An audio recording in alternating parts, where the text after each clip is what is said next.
Bonjour à tous, je vais me présenter, je suis Monsieur Westeland Yves, j'ai 46 ans de métier boulanger-pâtissier et j'ai déposé 2 brevets d'invention sur le pain sans gluten, les fermentations sans gluten, et je comptais aujourd'hui vous faire part de mes secrets dans ce domaine.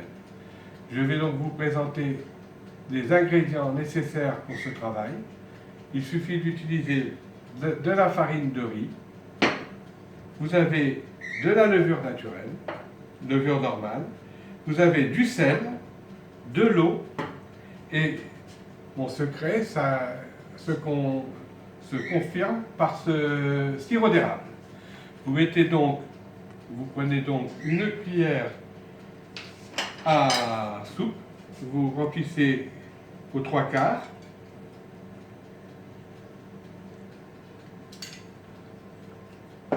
Voici. Ensuite, vous mettez votre levure dans un autre angle. Ensuite, vous prenez votre sel et vous versez l'eau dedans pour être sûr que dans le sel, il y a à peu près 5 à 6 grammes de sel. Voilà.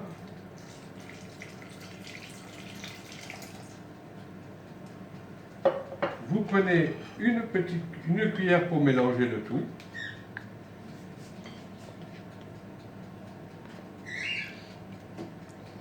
Je rappelle que la farine utilisée, c'est une farine bio.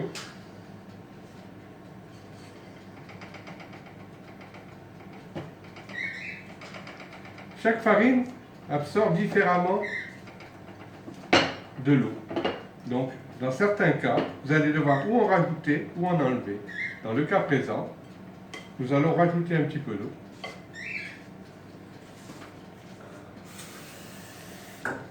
À peu près une centaine de grammes, 100 grammes.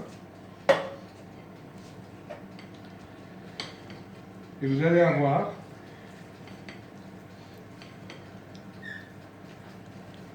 vous allez faire une pâte qui correspond approximatif à une purée.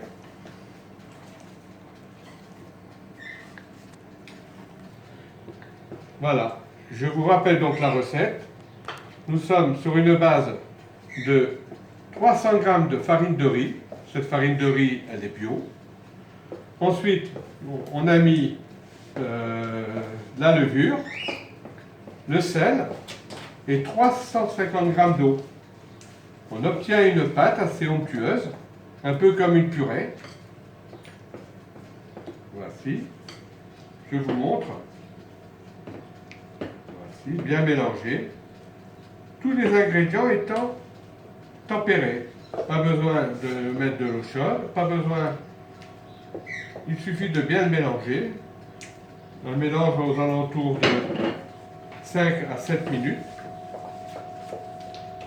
Et ensuite, quand tous les ingrédients sont bien mélangés, à ce moment-là, vous prenez une corne flexible, quelque chose, voilà, pour bien nettoyer votre cuillère.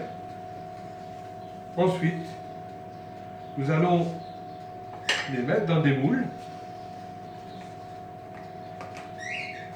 Voici. Alors, vous avez un moule à pain.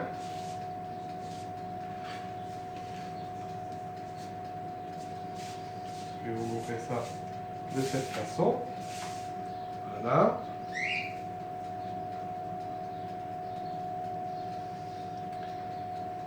Et vous pouvez faire des pains, des petits pains. Prenez votre cuillère de base et vous mettez. Voilà. Ça vous fait des petits pains individuels.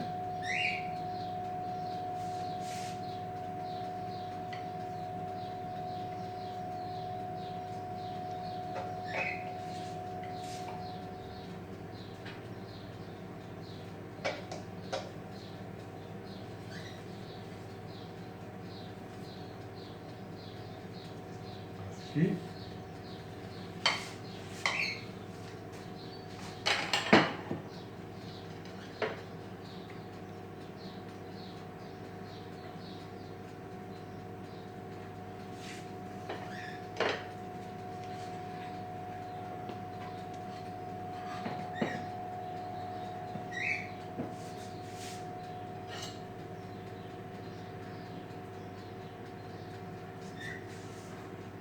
Et voici.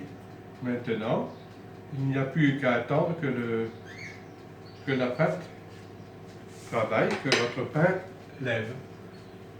Je vous donnerai la...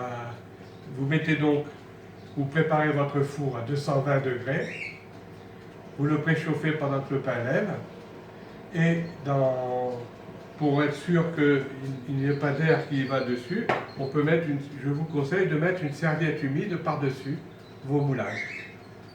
Voilà. Alors, à tout à l'heure pour la mise au four.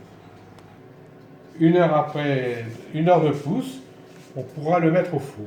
Donc je vais ouvrir mon four. Alors là, doucement,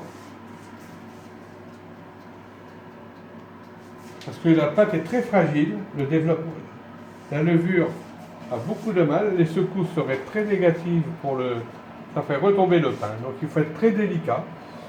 Et maintenant, dans un four à 220, préchauffé.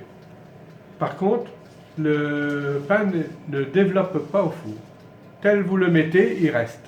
Merci. On va vous reprendre dans une vingtaine de minutes. Voilà, 25 minutes de four. Je retire les petits pains. Ça ne colore pas trop, hein, ce pain-là, mais il est cuit. Et on va sortir également celui-là, on va encore le laisser 3-4 minutes. 4 minutes en plus. Il va faire à peu près 30 minutes et 25 minutes pour celui-là. Voilà. Maintenant, on va le démouler. On va attendre qu'il refroidisse et on va le démouler. Merci. Vous voulez voir la recette en rappel?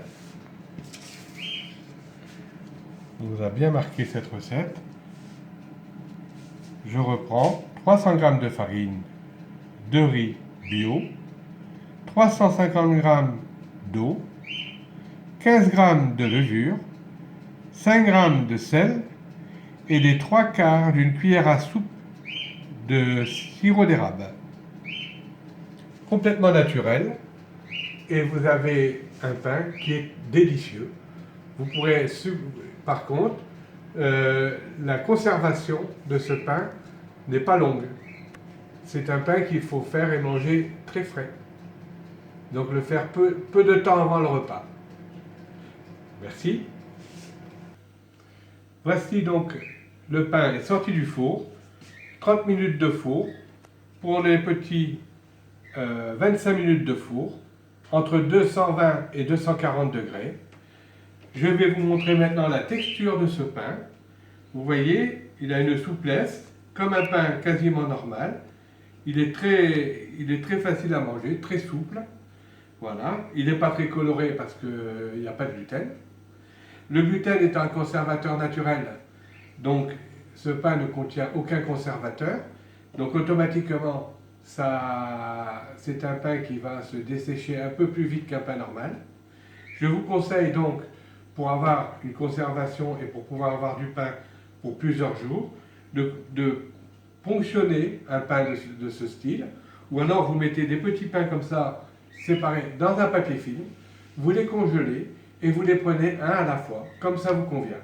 Je l'ai fait avec des moules ronds, mais vous pouvez le faire avec des petits moules carrés, etc. Comme vous voulez. Un pain comme ça fait à peu près 300-350 grammes. Voilà. Et vous n'avez que des produits naturels, que du bon. Et croyez-moi, vous allez vous régaler avec ce style de pain. Il a un très bon goût. Je vais vous rappeler mon adresse mail qui est yves.westland@sfr.fr. Westland, ça s'écrit W-O-E-S-T-E-L-A-N-D-T. Voilà. Et un très bon appétit à tous. Ce pain peut être mangé par n'importe qui. Il ne fera que du bon pour sa santé à toutes les personnes à table. C'est un pain qui coûte très peu cher, facile à faire et très vite exécuté. Il faut considérer 1h30 pour faire un pain comme ceci, ce qui n'est pas beaucoup, parce qu'un pain normal, c'est 3h30. Je vous souhaite encore un très bon appétit et à la prochaine vidéo. Au revoir.